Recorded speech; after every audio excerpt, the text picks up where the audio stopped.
All right, let's see what we can see. All right, hey, yeah, looks like we're in. Okay, cool. Let me go ahead and drop down my volume here. And it looks like my volume levels are okay. Chugga chugga. Cool. Okay, cool. Let me go ahead and I'm going to start punching across the internet that I'm live. And in the meantime, let me say, hey, my name is Phil Kearney. I create role-playing games. I illustrate them. I publish them online. I've been focusing my attention on Eberron as a campaign setting pretty much since, I want to see, around 2004 back in 3rd edition. And it became my pretty much forever default campaign setting from there. I use it in Cypher system throughout 3E as well as now into 5E. It is my default home setting, as it were.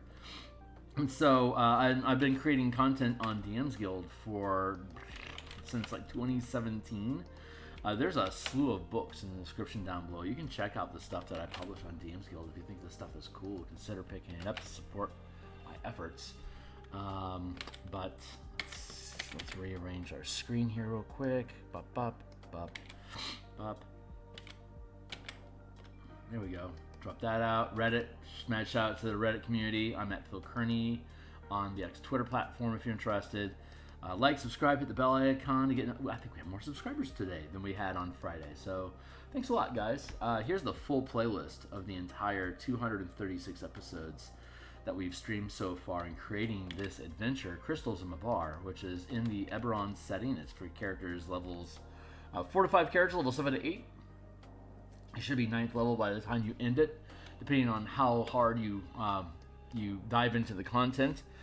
You can start in Act 1, Act 2, Act 3. You could potentially, if you do absolutely everything in it and start at 6th level, you could start in Act 1 at 6, Act 2 at 7, Act 3 at 8, and then end at 9.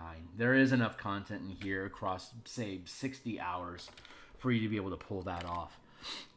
Or you could reduce it, going with just the important hits, beats, and potentially get it down to a single level.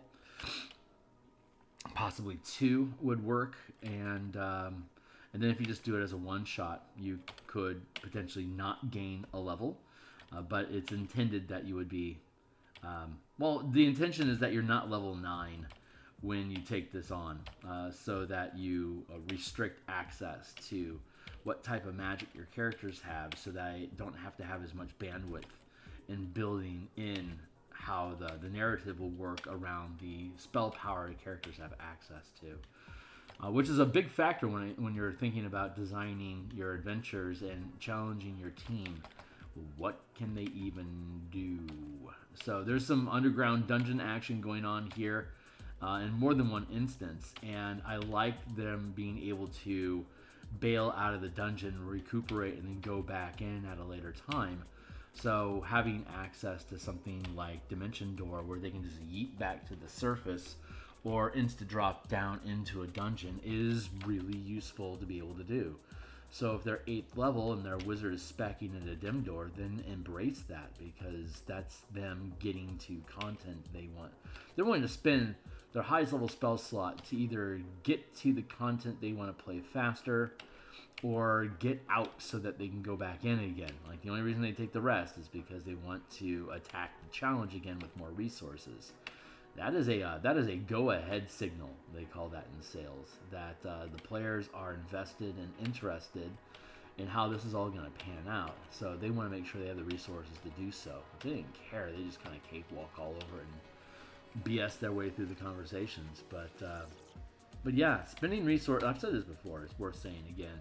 Players will tell you what's important to them based on how they are willing to expend their resources, being time, hit points, spell slots. Generally, is the 3 resources that a DM really needs to manage. And the rest is kind of sorts itself out.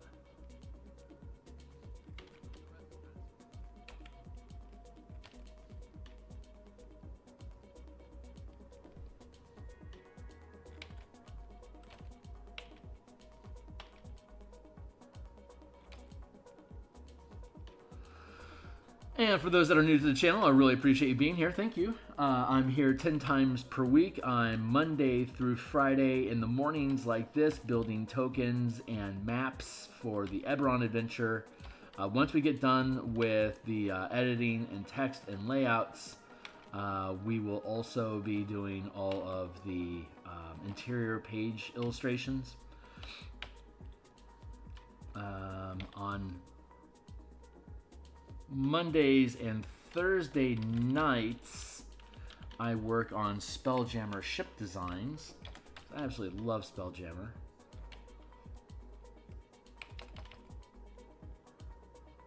And then on Mondays and Thursdays, I think I'm helping somebody move tonight. So I may have a makeup session tomorrow night. But the new format is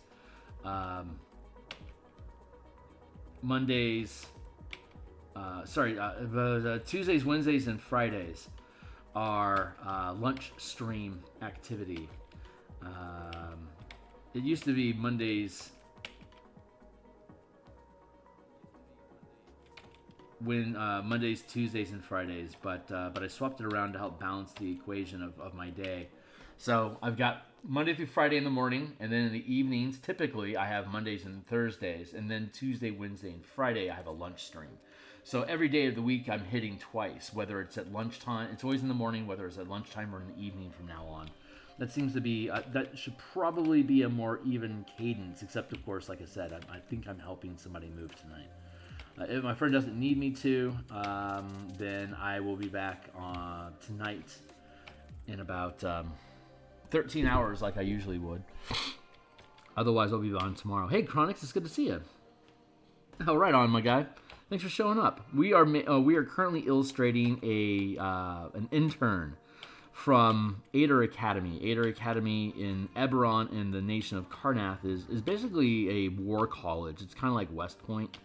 But it also has, it used to teach necromancy as well until the last war ended and they didn't want to lean on necromancy as a war resource. They shut down that side of education and went back to more traditional styles of military learning. They'll keep it in the history books, but Ader Academy is also like the Smithsonian, where it stores artifacts, and so a high-level military general, well, I don't know what other kind of general there would be, so a high-level tactician, in the military named Solzu. He was a Silver Flames enthusiast, and so he was a necromancer and high-rank military, so he had a lot of clearance.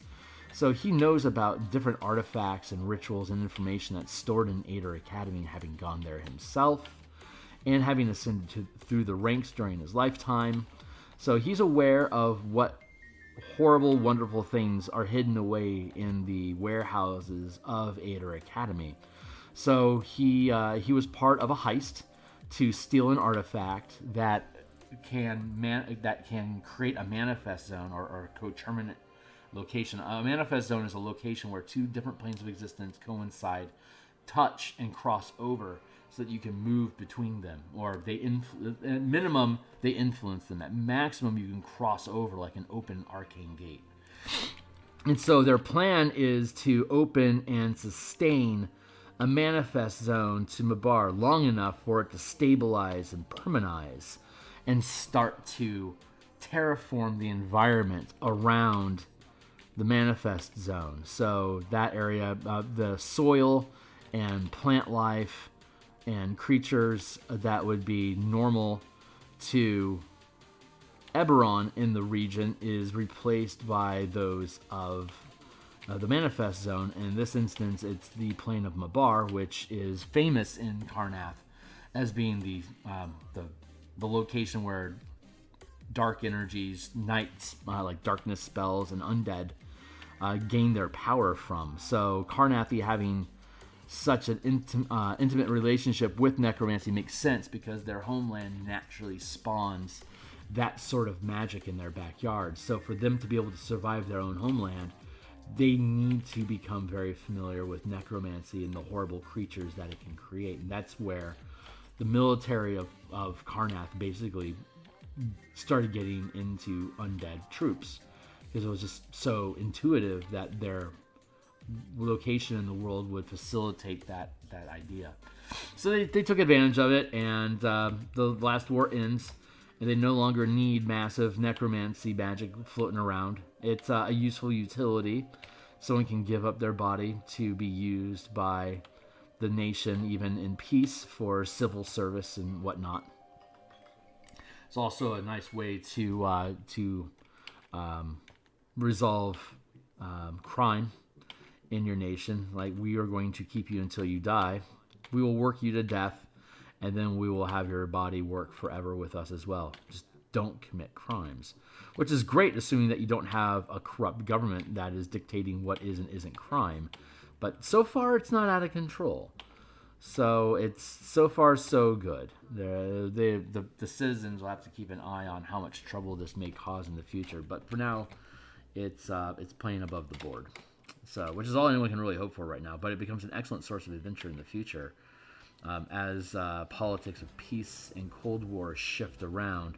What sort of nationalism gets generated, and how much border transparency will there be between refugees crossing from one nation into the next? How, like Karnath has a pretty fascist mentality towards being into basically having a lot of national pride for themselves, but they also lost a ton of production during the war. And now that the war has ended and there is a ton of able bodies, Swords to Plowshares, man, go out and build a farm. So they aren't keeping, the nation isn't really keeping a close eye on who it is that's farming right now, as long as anyone's farming.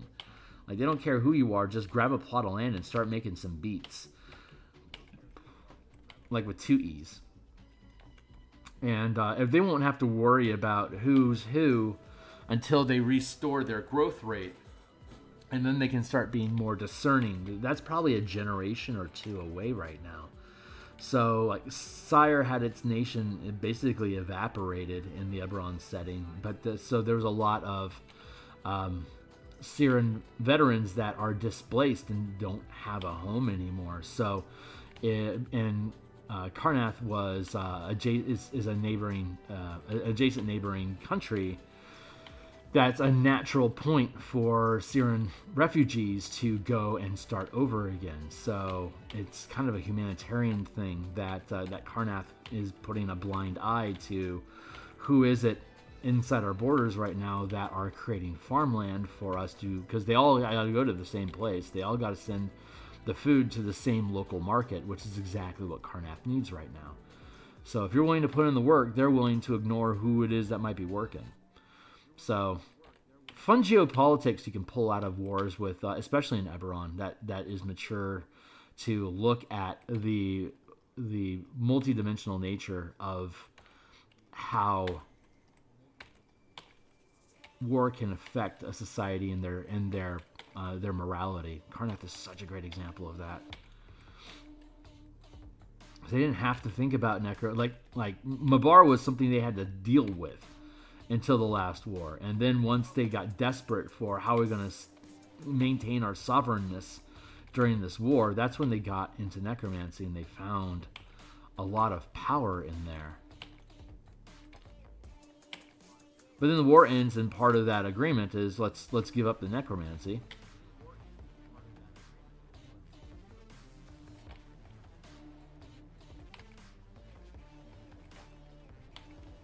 I like how that character looks. She needs a beaker. You know they're chemists when they have beakers and they're looking at them or doing something with them. And we're gonna use this dude as our color reference. This guy seems like he doesn't want. He's like got the thumbs up. He's like, I don't know about this necromancy thing, boss. It's kind of creepy. And I'm like, get back to work. But Claire doesn't mind. Claire loves working with necromancy, don't you, Claire? And she's like, yes. Don't trust Claire. She's a little creepy. But yeah, I can give her a stylized seam down the side of her lab coat. He's straight on, so he doesn't really gain the benefit of that fashion couture, but she's got it going on. She's sporting the fashionable lab coat. Don't think everyone hasn't noticed.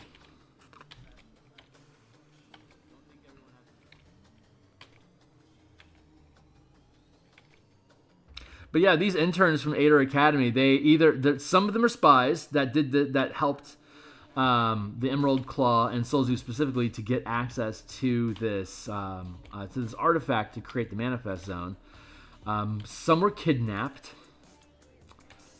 So some are plants, some get converted and basically become secret agents for the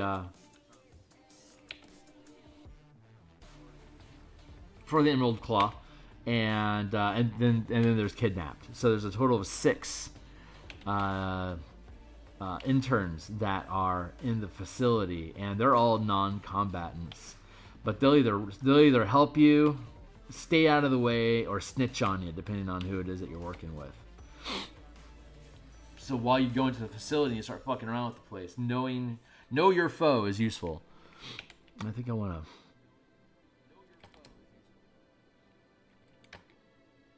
But that gives DMs a lot of fuel. There's a lot of opportunities for players to engage NPCs in the social pillar.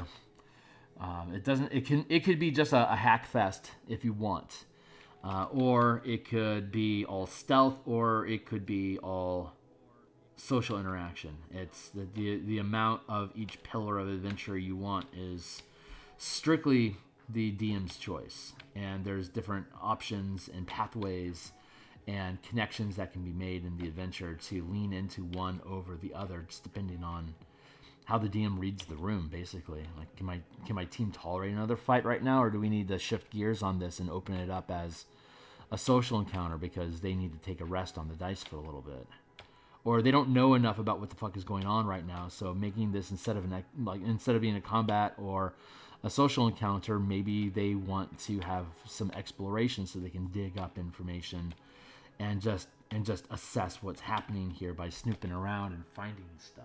That's a good option as well. But all of these, the different types of adventure can be facilitated in each of the areas of the adventure. It's not presumed what solutions the team is going to come up with to overcome the place, which is very much my own personal DMing style.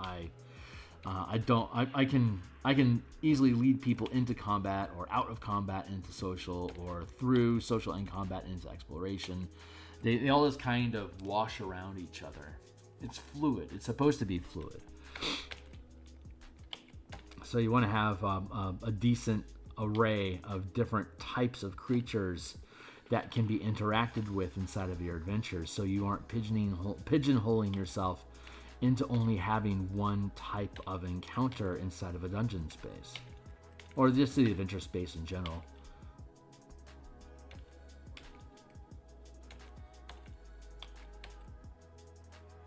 A little less ruffle in here. There we go. That's pretty good. So we can, let's see, grab all this and merge it all into the black and white. I'm going to do that. And we're going to do this. We're going to duplicate this layer here. I'm going to pull that up to here. And call this one B-dub. There you go. So that's the black and white. We got the black and white for each of them, and we have the color for each of them. Black and white is easy to print. Color is too, but you don't have to eat up color ink if you're just providing a black and white frame as very simple printable tokens. But we also want to make sure that we have color.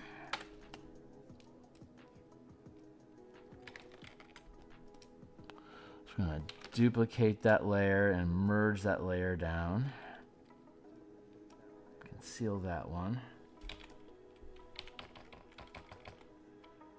We do some border cleanup around the art right now.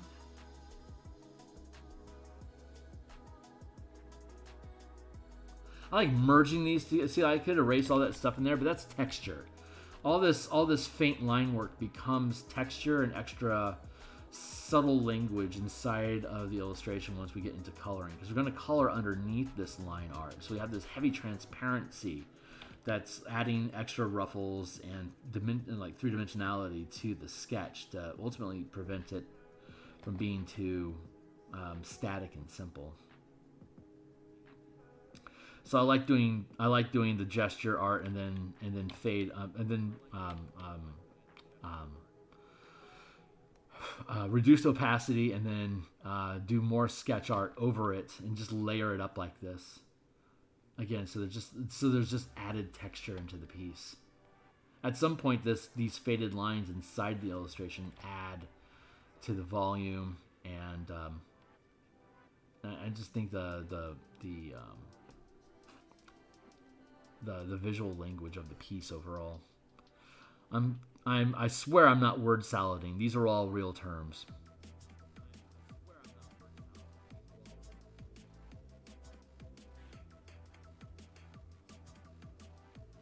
There we go.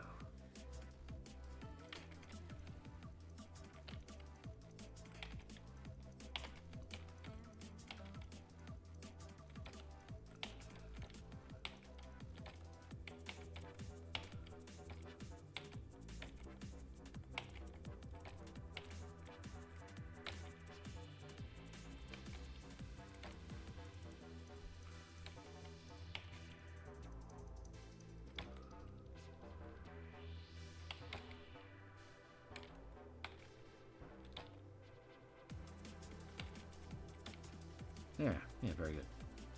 Very, very, very, very good.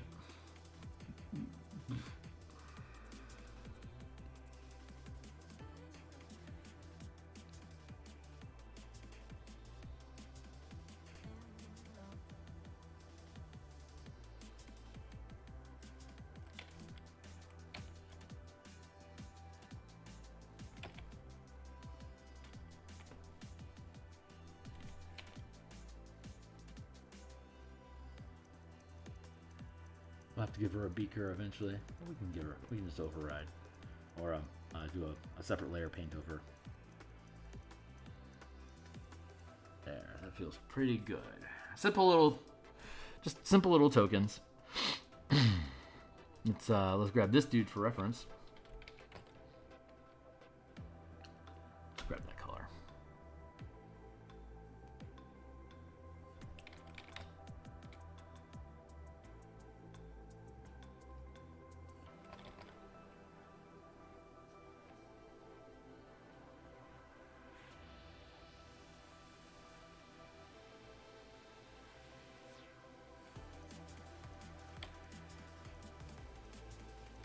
Be able to put skin tone underneath this fabric layer. This is comic book style painting. We're just cell shading right now, flat cell shading, and then we'll get into gradient lighting instead of cell lighting. But this is basically how comic books do. I mean, maybe they'll select and then fill a little bit more than I do. But like I've said, I like doing it manually. It makes me feel like I gain skill by doing things manually like this, like gradient washes and color fades and stuff. Doing those manually also increases skill. It's just awareness of the piece that you're working on, really.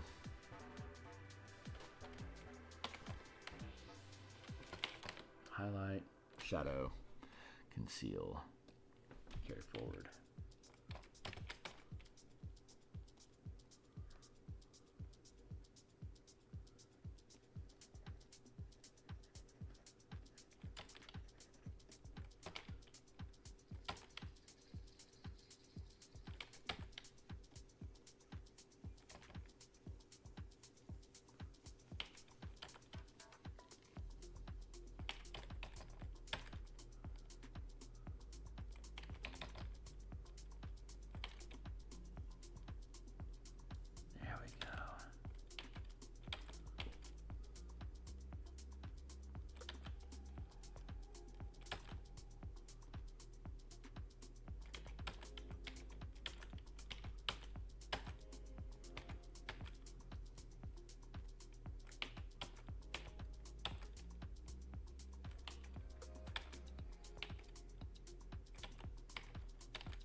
I think I took 3 courses of art in college before switching over to HR management. I'm like, there's no way this art is I'm not gaining any skills from these art assignments. It just feels like grade school. You know, make this thing, study this thing. How did that? You know, how was that process for you? It's not like I have a lot of one-on-one tutorial time in college developing art skills. Big scam. I would dissuade any aspiring artist from wasting money on art school. It is just the biggest racket ever. You'd be better off spending $3,000 getting tutorial from online, like industry artists that do online stuff, like a lot of studios that stream online, or like content, concept artists and stuff that move their platform onto YouTube. A lot of them offer tutoring for like $200 an hour, and that is nothing compared to the $60,000, $140,000 you could spend at hoity-toity art schools. Or you can just watch videos and figure it out. I had to figure all my shit out. Me figuring shit out is what got me to consider going to college in the first place. It's like I know how to do all this stuff, but I'm getting stuck on organic materials. I want help. Oh, let's take some of this gesturing classes and stuff. It's like they didn't do a goddamn thing for me.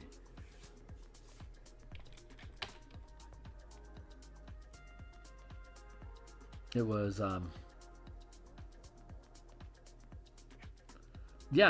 basically I was spending $3,000 a credit to be told to go practice some more. It's like, well, if that's all I need to do, just practice more and pay attention to my resources and my reference material, then fuck you. I don't need to spend $6,000 these next 6 months for you to tell me that, and then not actually spend a lot of personal time with me, like maybe an hour a month of personal attention to assess where I'm at. It's like it just did not compute. Could not endure. Anyway, end rant.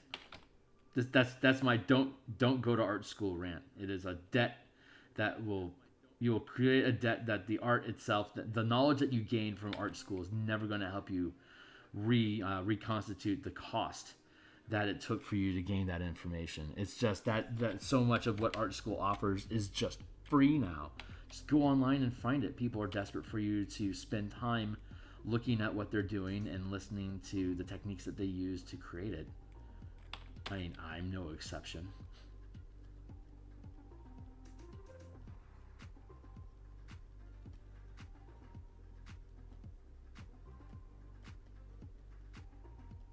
Anyway, the end. Question mark?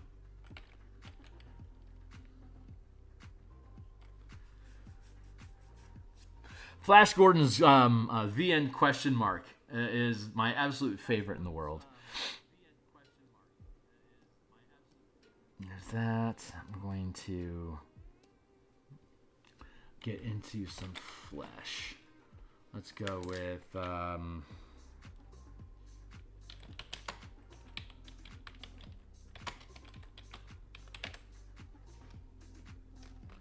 there we go. That's about mixed girl problems. I am a Sophia. Whatever. I don't know who you are, kid, but I'm borrowing your picture, and I appreciate you for that. That feels like there's some sort of... It feels like there's a filter on that one. So I'm going to... I love that hair, though. Absolutely want that hair. Who are you? Mixed problems. Well, I'm stealing your hair, so don't mind me.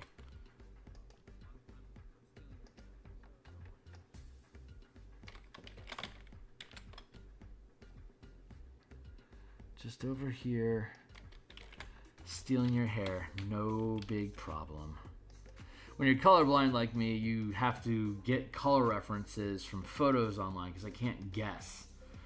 I mean, at this point, I've been doing it for a couple decades, so I'm decent at guessing, but only as so far as my experience allows. So I need more references. Let's see.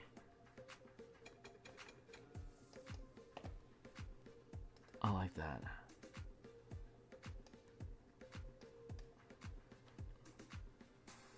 I like that.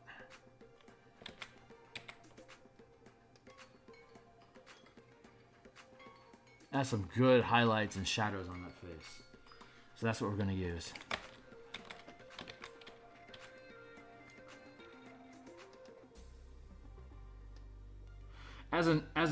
Okay, so as an artist in a world that appreciates diversity, I don't have to worry about seeking out opportunities to create diversity in my art. I will just use the composition of the piece that I'm working on. So in this instance, I am just leaning into that. I want to contrast. I'd like to prevent this piece from being too drab. I've got a little bit of a darker color, lighter color, and then I want a darker color at the top. So that just implies very dark skin, which is easy mode. So hold on real quick. I'll go there, here. So I'm going to grab this as a base color.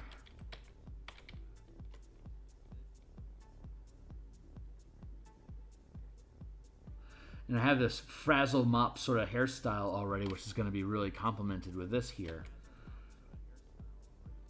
So this is all panning out very, very easily.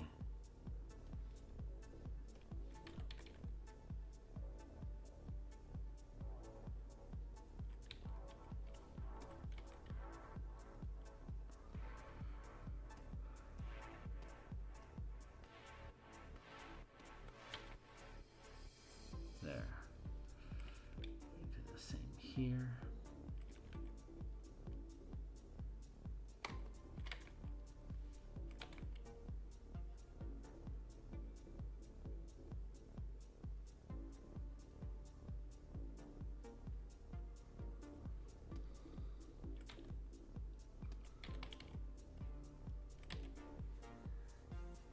I watched Liam Neeson's Battleship again last night for the first time in a long time, and boy, what a Michael Bay of a movie. It wasn't Michael Bay that did it, but you wouldn't know.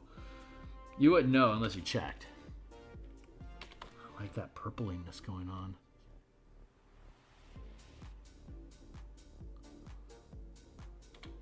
That's fun. That's a cool color. I like that. Let's go here.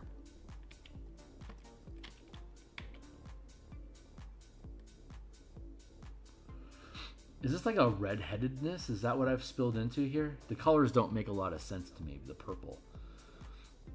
If it's a filter, I'm okay with it. Like I planned accordingly to see if there'd be a filter, which is why I picked up the second skin color over here.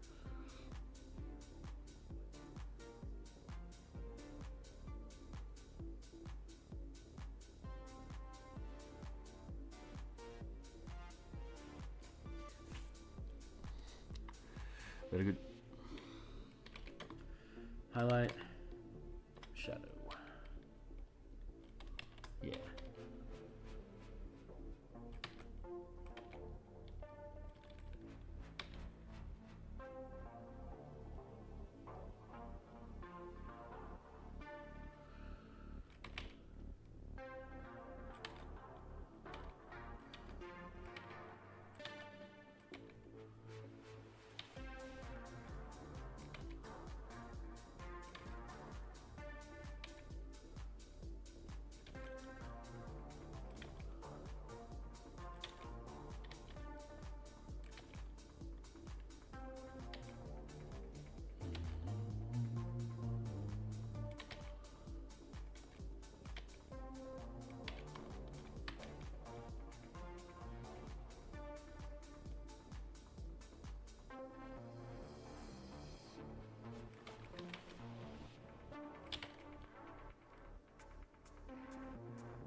So when I paint over, I'll extend this brow line and get the eye in here. I like how that sits in general. Interesting. I like to, and my hand gesturing is getting better too, which I'm very happy about.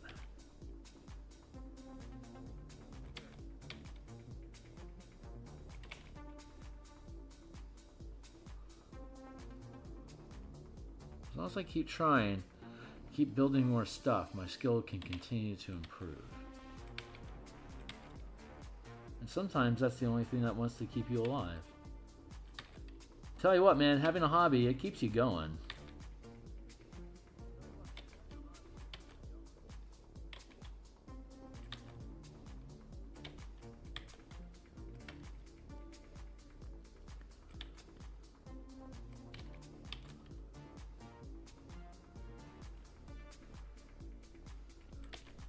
I'm hoping to dodge the dementia bullet by keeping my brain engaged and growing this way. And hopefully reducing my sugar intake. I don't know if that's true or not. I don't know if dementia is caused by too much sugar. That wouldn't surprise me like at all. But I may as well act like I don't want to espouse that it is true because I honestly don't know if it's not. But if I act like it's true, it means I'll eat a lot less sugar, which is probably not bad. Probably nothing. There's probably no loss there. So. I'm going to push up this neckline a little bit into this collar once we get there, but we're not quite, we're almost there. We're like damn close to being there. Let's grab a highlight here, a dark here.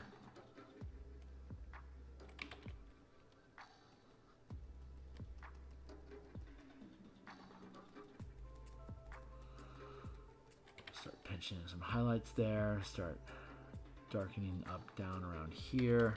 Let's see if I can. Nice. Nope, did not grab it.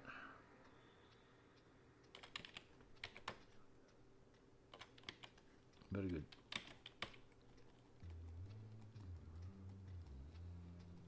And once I merge this all down, I'll be able to blend it. I think that's about where we're at right now. So let's take all this. Merge it down, duplicate the layer, merge the group, take, so now we have a single layer here. See if I can cut through it in one swath. Now I can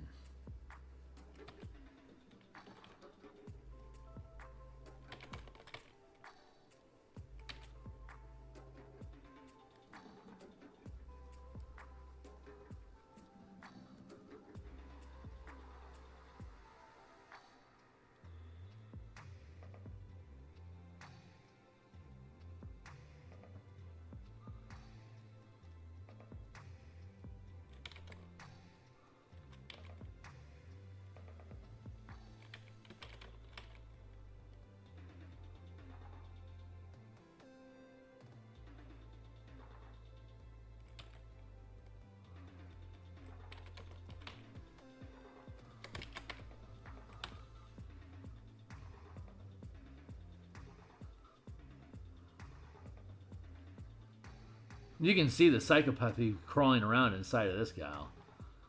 It's like, oh, I can't wait to be undead.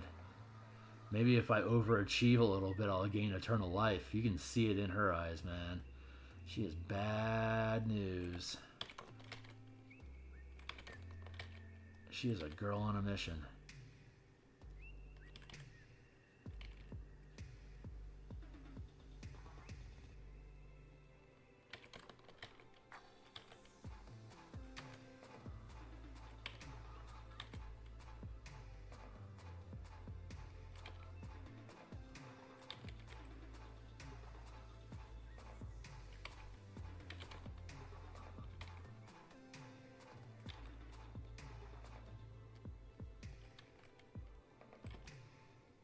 I like that pinchy face. That's nice. I like that. We can flow through here for her neck. Keep everything good and kosher. I don't want to harden her features too much. They have to stay soft. Soft but stern. It's a fun effort.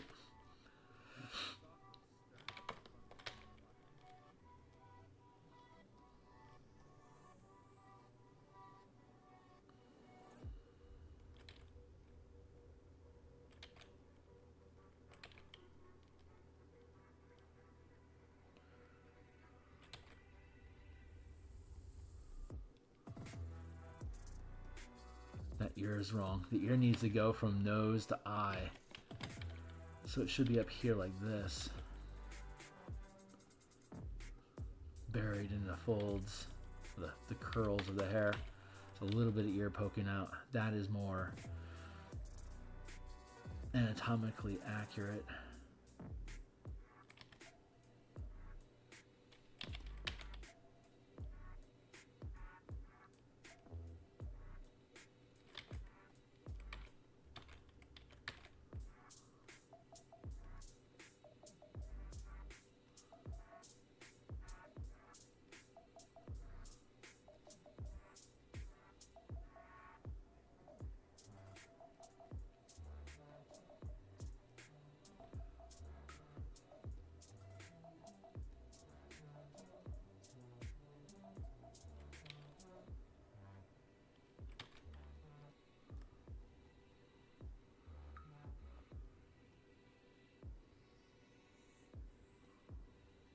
See, the angles are getting too harsh. I have to soften it up to maintain the femininity.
That looks pretty good. Let's clean that up a little bit here.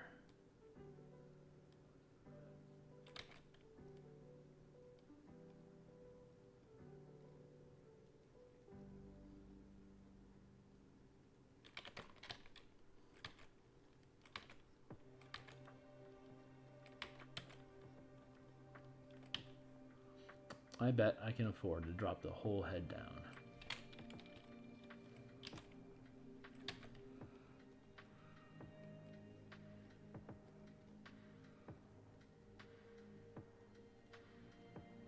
We're just doing line cleanup.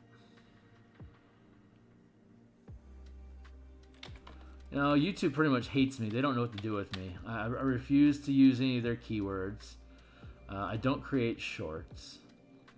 I have very long form videos of painting or just design work in general. And I refuse to disable any of them. So YouTube's like, whatever, dude. You're obviously trolling us. So the only way I get any lift at all is if people subscribe and like, and hopefully drop some comments into the down below. It's the only appeasement that that gives me any kind of lift in the YouTube algorithm. So if you think this stuff is cool, again, I'm here 5 days a week, Monday through Friday. In the mornings, I do artwork like this. At lunch times on Tuesdays, Wednesdays, and Fridays, we do game design for 5e or other systems that I may be working with. And then on Mondays and Thursday nights, potentially tonight as well. Normally it would be tonight as well here on Monday, but there's a decent chance I'm going to be helping a friend move. So I may not be available, and thus, if I'm not available tonight, I will be available tomorrow.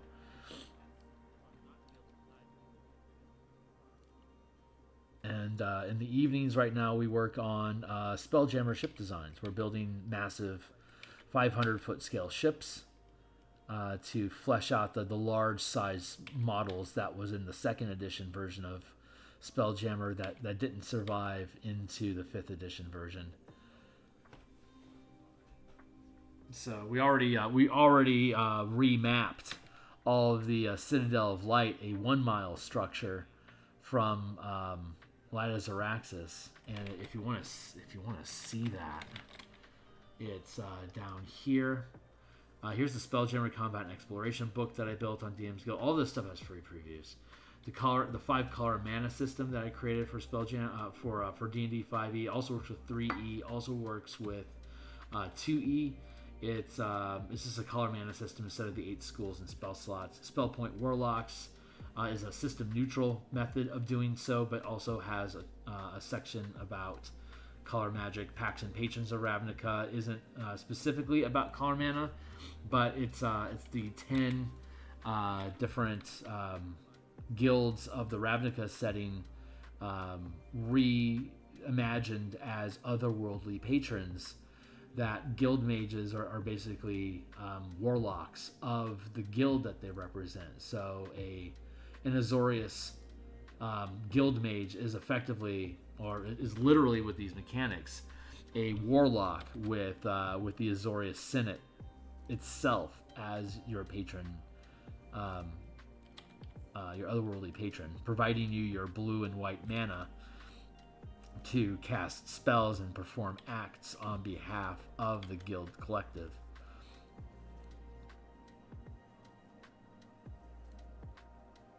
So if you're an MTG enthusiast and you're also a D&D enthusiast, that is the Pacts and Patrons of Ravnica is a really cool book to explore, as is the color mana system in general. It's a self-nerf. Using color mana instead of universal spell slots or spell points is naturally a nerf. Some tables feel it's worth it because the flavor is so strong and spellcasters are so strong that implementing the color mana is a good flavor decision. It is a hard nerf to full casters because you have to divide up your mana pool into different colors to cast different spells. And so you don't get to choose. I can't just cast 4 fireballs today, whatever. I have to be picky about how I use my mana, which marshals in general don't have the same restriction. Unless you're using a mana system like I provided.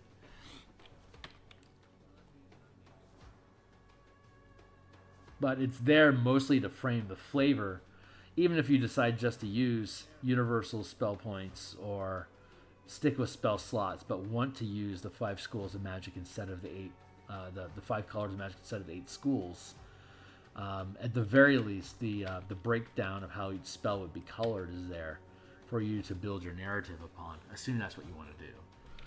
And you can say that Hold Person is a white or black spell, but if you don't care about the color and you want to say, well, my green druid can cast it using green magic, well then, you be you.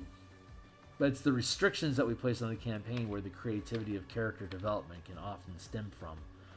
And having a mana system that provides a strong visual narrative behind the type of magics that you're using, it's an incredibly great opportunity to test yourself with weaker spell casting in exchange for highly customized character expression. But that's not much of an optimizer's paradise, is it?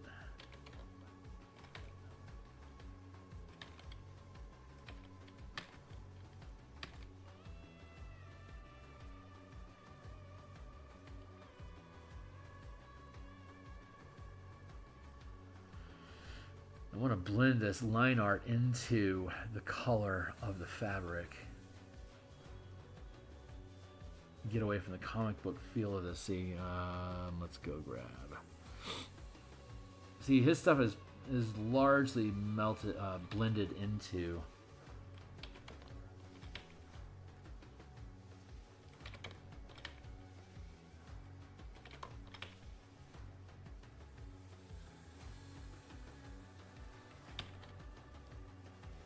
The color of the fabric.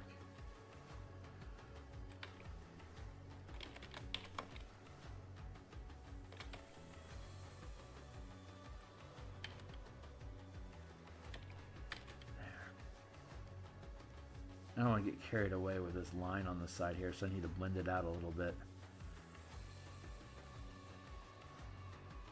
I need to fill in the buttons later. I do need to have them represented.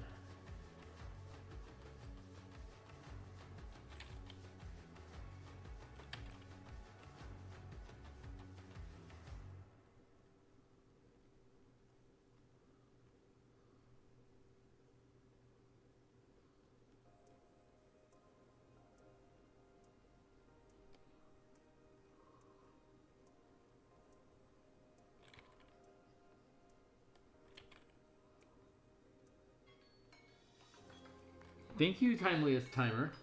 Appreciate you. 7:17. I've still got 40 minutes left today, potentially. If my endurance will let me pull 40 minutes, I will do so. I've been having some system fatigue lately, not wanting to stream for such long blocks of time. I think it might just be a recuperation period from the completion of the Spelljammer book. That was a heavy lift. That book was huge.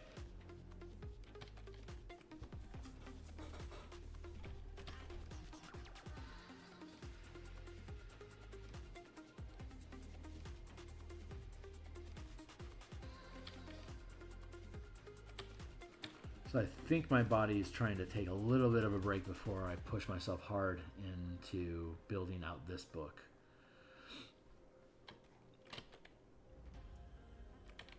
I can sense it, so I'm happy about that. I like being able to sense it. Just grab this like that.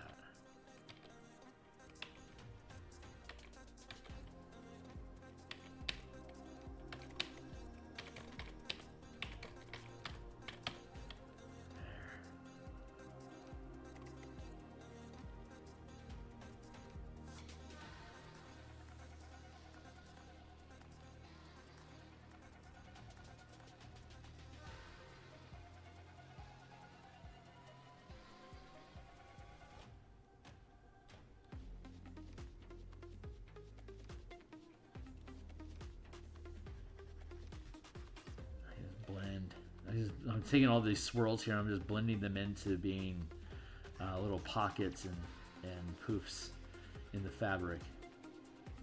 It's making use of the line work that we have here already and just making it do more, giving it a new role.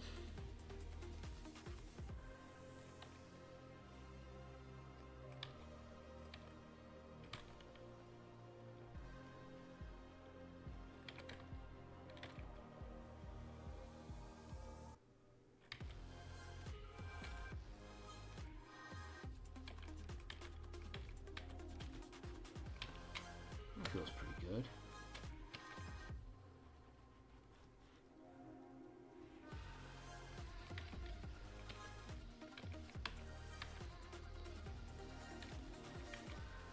This arm is now thicker than that arm. That is just no good.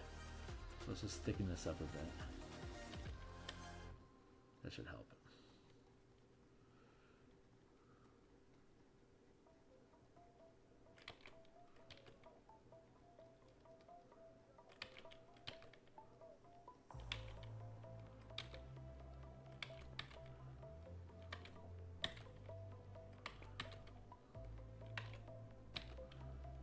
Yeah, like that.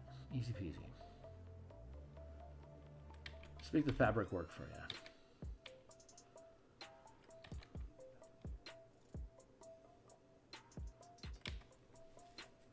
Easy enough to do. Let's continue working the problem.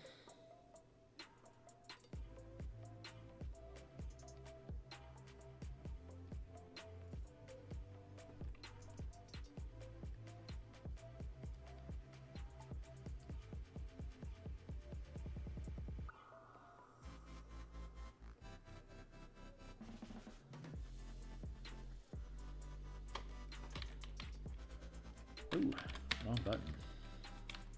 Wrong button again. Wrong button, Skirning. Your hands are off. Knock it off. Thank you. That was a little chaotic.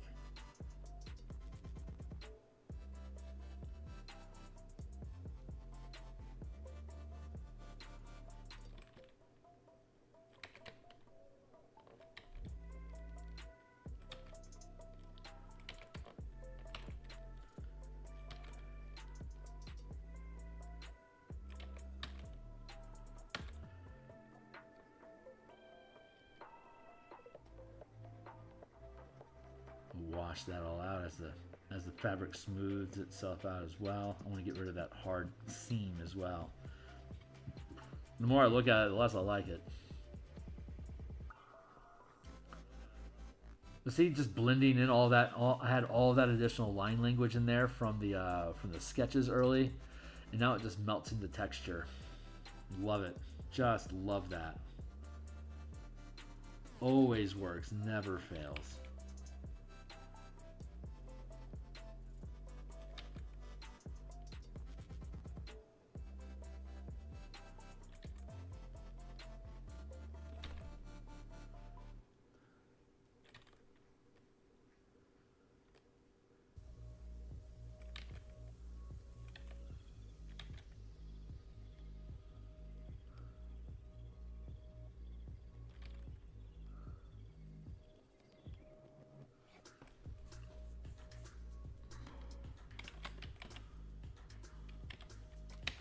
So I just want to lighten this up a little bit.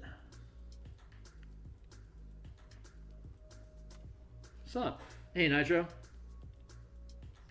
I don't remember her name. It's just one of the intern chemists. I think there's 6 of them.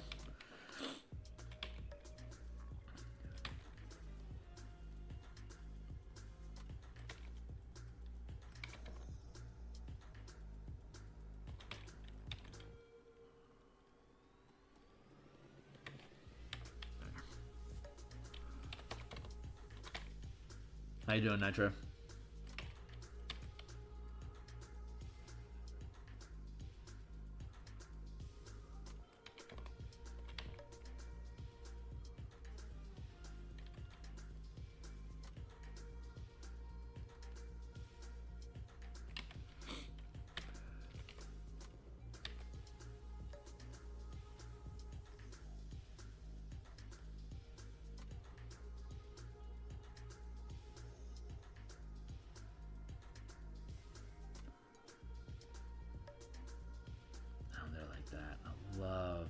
Love this blending. It's becoming easier and easier.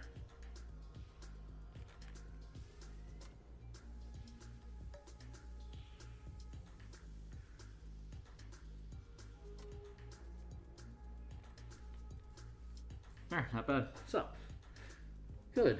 Going to be celebrating the end of the adventure with the players. Hey, right on, man. I really appreciate it. Anyone that's checking out the channel, Nitro is one of the playtester players that ran through this initially when I was DMing it just to get the vibe for the place, and then has ran the adventure himself as a testing DM and has provided an abundance of positive feedback. Proud to have you in the credits, man.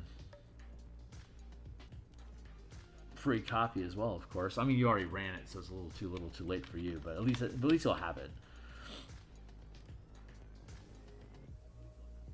You know, in case you ever want to run it again for somebody else, I guess.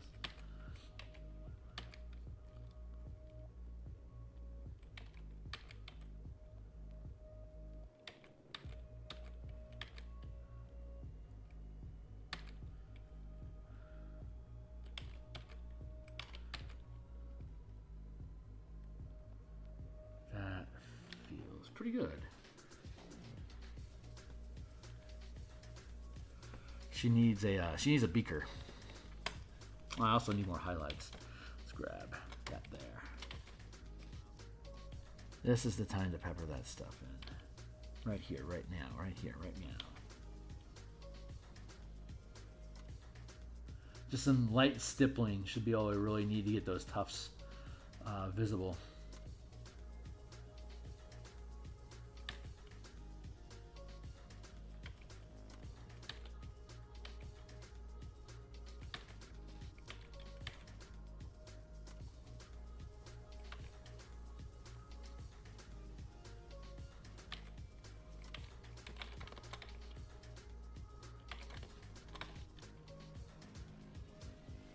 Darker splotches to help break those up.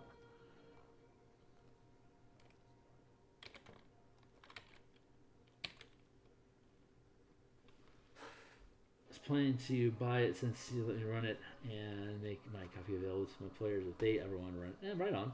Instead of a beaker, she should have to be holding one of the titular crystals. Well, the crystals is like, it's just like dirt. It's just grit.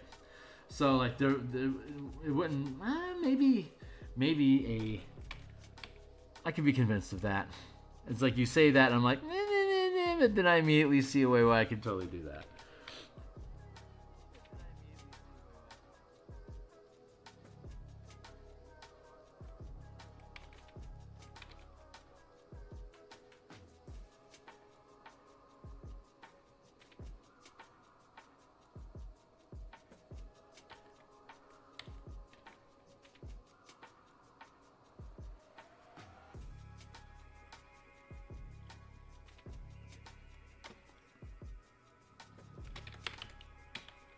Or, you know, maybe not. Let's try that again. I like the pose of her fingers.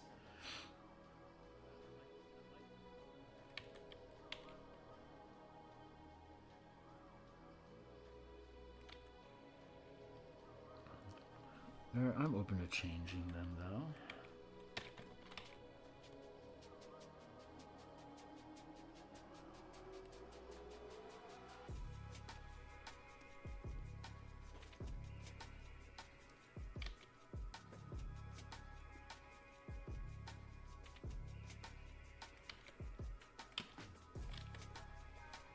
Well, foo, I'm afraid I've been thinking.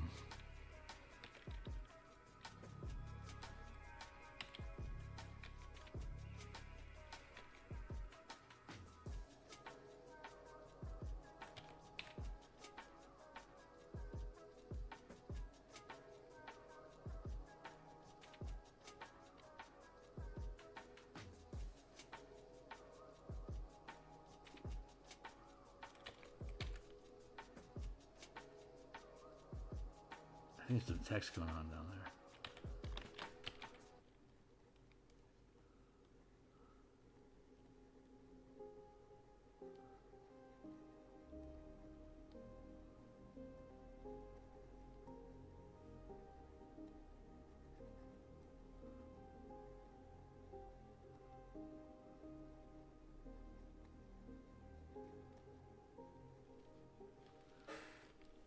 Also, these up the GM interpretation of the quality of the lab equipment they're working with, whether they have glassware or working out pottery.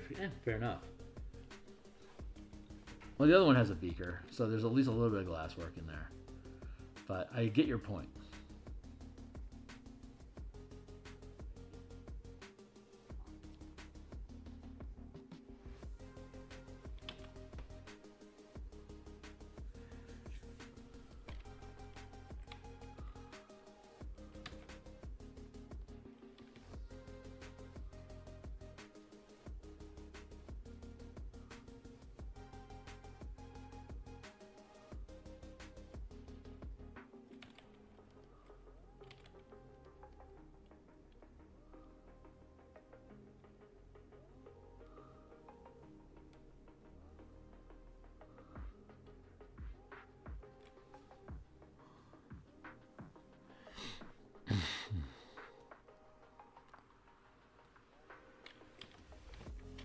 There we go.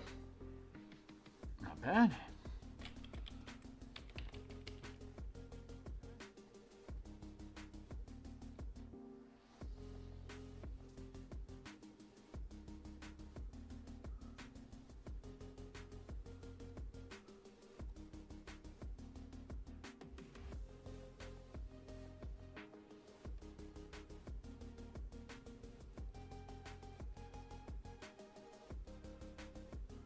I don't know what's up with the Harry Potter wand. It's just how I imagine it. It could also just be a stirring rod.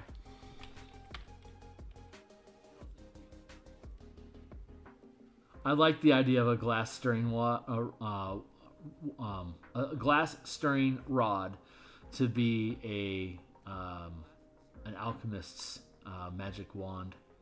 I just think that's a neat idea.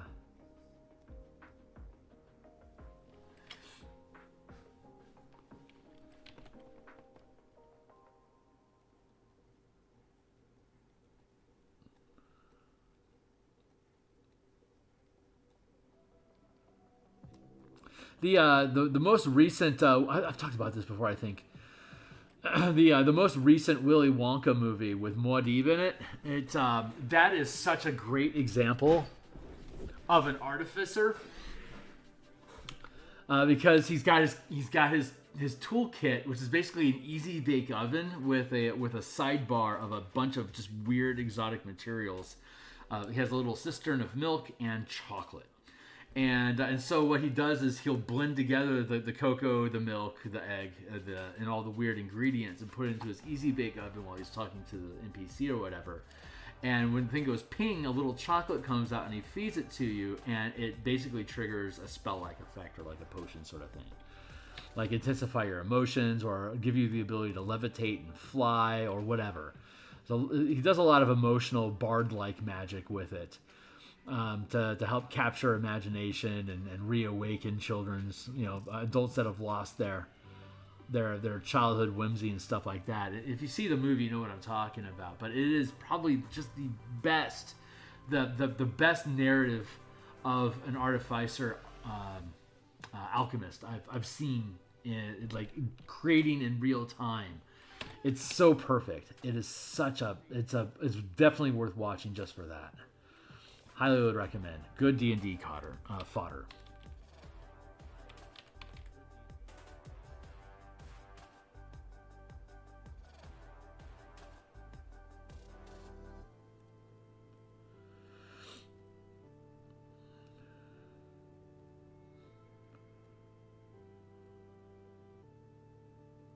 Willy Wonka starring Muad'Dib. Because what is going to definitely happen is once you become the Cadet Satarak, you're definitely going to get guest appearances in movies and TV shows and stuff. So you gotta prepare for that in advance, I think.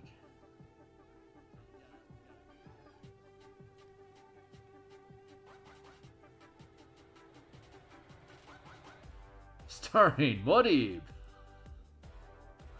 So funny.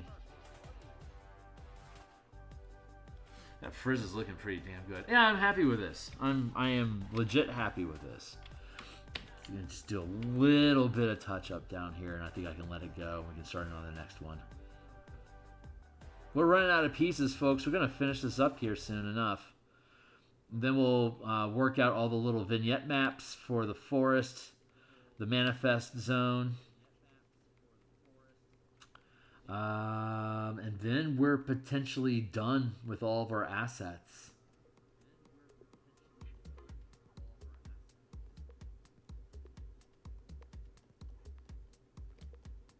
And if that properly corresponds with the text completion for the actual document, that means I'll be able to start in on layout.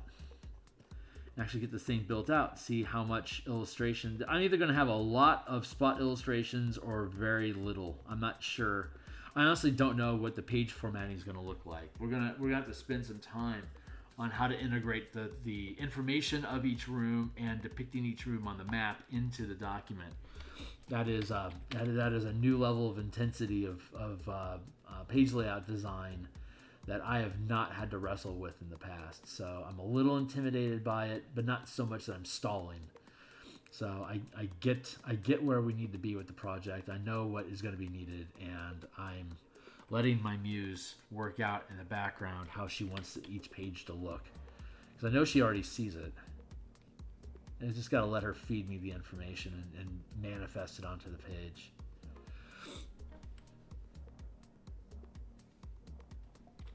The wingman in my life can see the future, and so she guides me to the path that she thinks is going to be best for my life to be complete and whole. And for this, I love her dearly.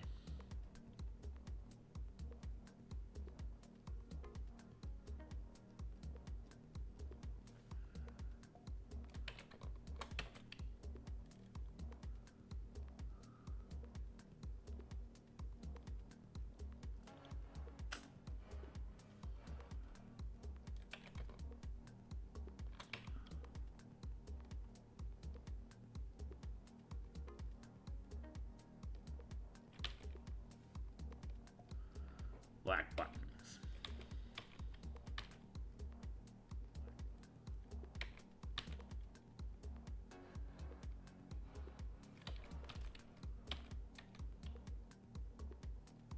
Almost there. Stay on target.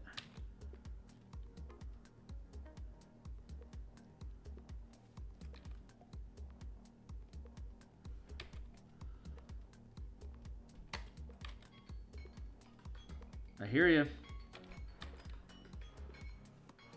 I hear you. Thank you. All right, this is my last run. Once I'm content with this, then we're done, and then I'll be out for. Again, my lunch schedule is shifted, so on Monday through Fridays in the mornings like this, we do Eberron art. On Mondays and Thursday evenings. Typically, like tonight, I think I'm helping somebody move, so I might not be on tonight. But typically on Mondays and Thursday nights, I'll do Spelljammer ship design work.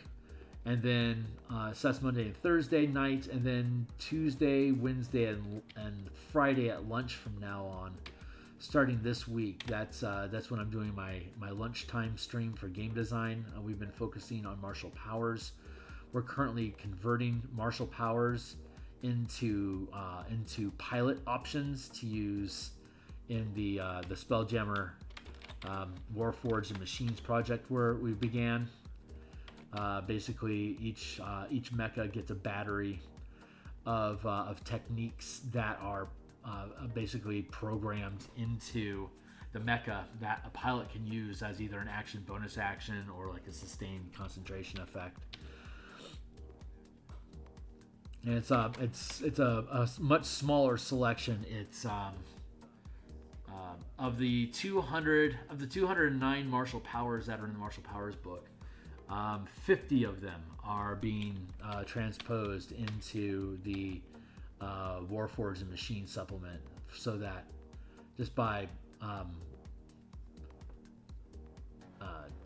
taking command of a mecha or fighter ship, you gain access to an array of different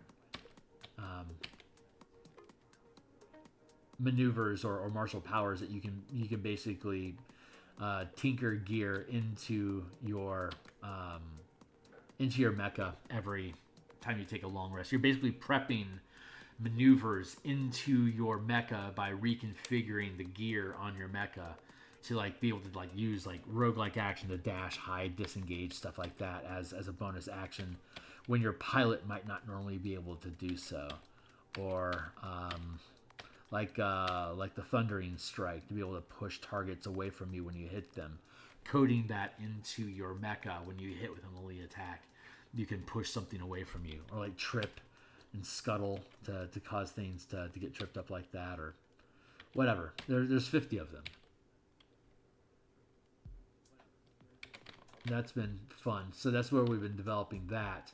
We've got the docent race for the book, and then on top of that we have the different frames and design, like how do you design a frame, and now we're building in the power systems into the mecha that the characters can pilot. And once I get that, I think next week or so I should have that fleshed out enough that I can do a characters versus fire giants scenario, where we take the Glory of the Giants, Big B's Glory of the Giants, fire giant scenario. It's a one-shot adventure for like level 13 characters, but we're gonna put like 5th level characters into mecha and see if they can survive that fortress invasion as mecha pilots attacking CR9 monsters. It'll be fun. It'll be fun to do.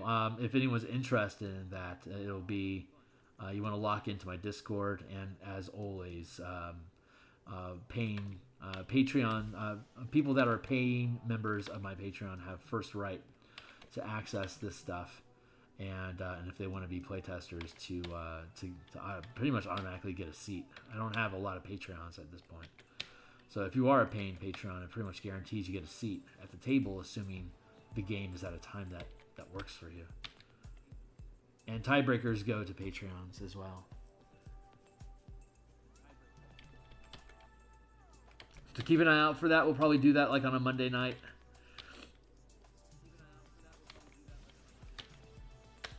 Maybe go for a session just to fuck around a little bit. I think I'm done mincing with this. I don't think anything I'm doing at this point is actually improving the composition. I think I'm just being nitpicky.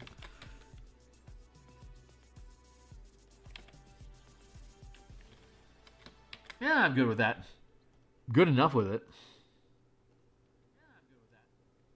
We'll lock that one down. What else we got? We got mercenaries to build. We got a houndsman to work out. We've got Karen to figure out. And we've got Emerald Claw, a zealot to figure out. 1, 2, 3, 4 more to go.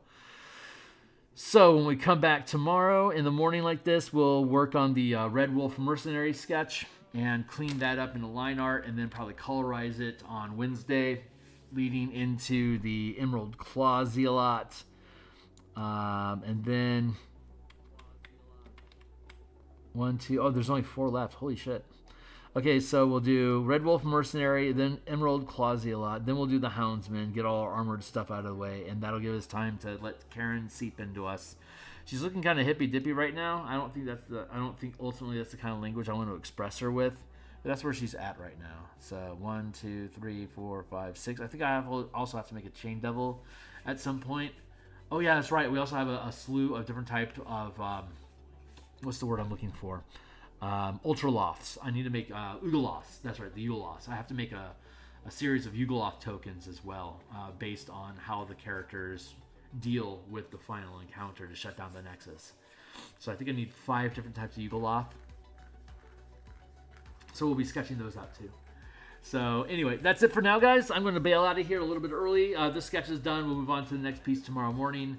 If I'm not here this evening, then I'll be back tomorrow morning for sure, tomorrow lunch, and then we'll do my evening Eberron stream tomorrow night, if not tonight. So, but we're on 10 times a week, Monday through Friday, twice a day, whether it's at lunch or in the evening, and then always in the morning. So check it out if you're interested. Like, subscribe, bell icon, blah, blah, blah. Check out my books down below, yada. Yeah. So thanks all for being here, guys. I will see you on the other side. Cheers.